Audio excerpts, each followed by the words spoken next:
जिंदाबाद, no proof जिंदाबाद, no proof जिंदाबाद। मैं चाहूंगा कि सर अपने विचार ओपीएस, एनपीएस और यूपीएस के बारे में दें ताकि लोगों से ज़्यादा से ज़्यादा लाभान्वित हो सके। एनपीएस के बाद जो स्कीम थी वो यूपीएस के बाद एनपीएस में लाई गई, उसमें कई कमियां पाई गई, कई बार आंदोलन हुए, तो उसके पश्चात यूपीएस को लाया गया जी। और यूपीएस के बारे में भी जो है अभी दोनों साइड से क्लियर नहीं है, लेकिन कर्मचारी वर्ग इसमें खुश नहीं है। मैं यहाँ पे एक चीज़ जरूर कहना चाहूँगा कि अभी तक क्या होता है एनपीएस में कि अगर व्यक्ति की डिसेबिलिटी हो जाती है या व्यक्ति की डेथ हो जाती है तो उनको एक ऑप्शन दिया जाता है कि आप एनपीएस चुनना चाहते हो कि यूपीएस चुनना चाहते हो।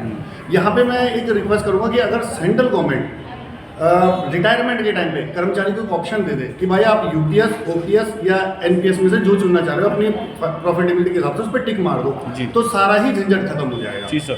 तो जिस ढंग से डिसेबिलिटी और डेथ के केस में एम्प्लॉय को ऑप्शन दिया जाता है, वहाँ पे रिटायरमेंट भी जोड़ दिया जाए, तो रिटायरमेंट के टाइम पे कर्मचारी अपनी सुविधा अनुसार, अपने फायदे अनुसार उसे चुन ले। जी सर। दूसरा, यहाँ पे जो 10% है उसको अगर ओपीएस हो, एनपीएस हो या यूपीएस हो, इसमें अगर 10% को पूरा का पूरा एम्प्लॉय को लौटा दिया जाए तो वो जीपीएफ जैसा काम कर जाएगा। जी सर। और लास्ट टाइम पे उसको अगर तीनों में से कोई भी एक ऑप्शन दे दिया जाए तो सारा झंझट ही मुझे लगता है कि खत्म हो जाएगा। तो मेरा पर्सनल ये है कि कर्मचारी को डिसेबिलिटी और डेथ की तरह लास्ट में ऑप्शन दे दिया जाए कि भाई आपको क्या चाहिए जो आपको फायदा लगे। आपकी बात में मैं थोड़ा सा बीच में बोलना चाहूँगा सर, आपके आगे हो तो।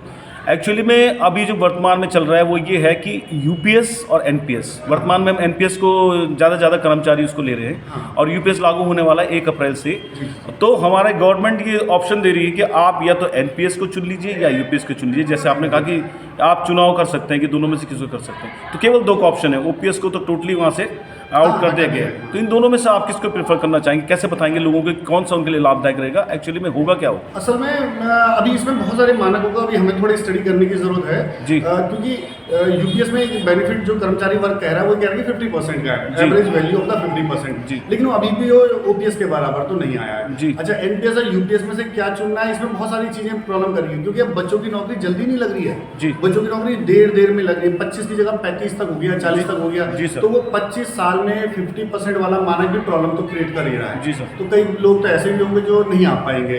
ठीक है, इसके अलावा जो है 10% उसमें भी अभी थोड़ा सा वो चल रहा है। अगर वो 10% 100% वापस कर दिया जाए रिटायरमेंट पे तो भी यूपीएस आकर्षक हो सकती है कुछ के लिए। जी सर। तो अभी परिस्थितियाँ क्लियर नहीं है, अभी नियमों को और डीपली स्टडी करना है, बहुत दोनों के प्रॉस और दोनों के कॉन्स हैं, बट यूपीएस के ओपीएस के लेकिन सर हमारे पास समय नहीं है, समय का बहुत ही ज़्यादा अभाव है क्योंकि 1 अप्रैल से लागू होने वाली है और अभी हम आज की जो तारीख है वो 19 फरवरी में है और शायद हमारे पास ये भी हम लोग बिज़ी हैं, सारे शिक्षक कर्मचारी बिज़ी हैं।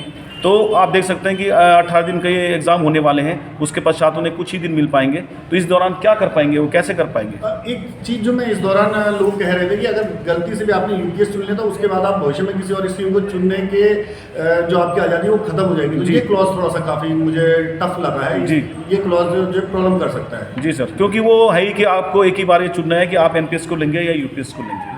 तो आपका विचार ये है कि हमको बड़े ही सोच समझ के इन दोनों में से पहले इसकी स्टडी करनी है, अध्ययन करना है और उसके पश्चात ही हमें इसका निर्णय लेना होगा। धन्यवाद सर, आपका बहुत बहुत धन्यवाद कि आपके विचार हमें प्राप्त हुए।